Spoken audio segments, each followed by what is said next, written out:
Часто мы сами провоцируем возникновение бронхита либо пневмонии.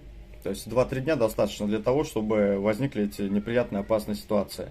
Причем на фоне, казалось бы, простого остаточного кашля. Каким образом? На ночь глядя, так как препараты, естественно, у нас и в статьях научных, и в рекламе, все они от кашля. Дается от кашля, естественно, муколитик. В лучшем случае, в худшем случае отхаркивающий препарат, который увеличивает количество мокроты, но она остается вязкой. То есть эти препараты не разжижают ее.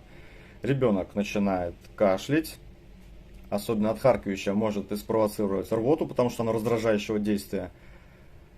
Родители, естественно, пугаются, этот препарат не подействовал, дается именно какой-нибудь блокатор кашля, допустим, бутамирата содержащий препарат. Защитный рефлекс организма блокируется, то есть выделение мокроты, откашливания не происходит, эвакуация ее. И заболачиваются легкие и бронхи.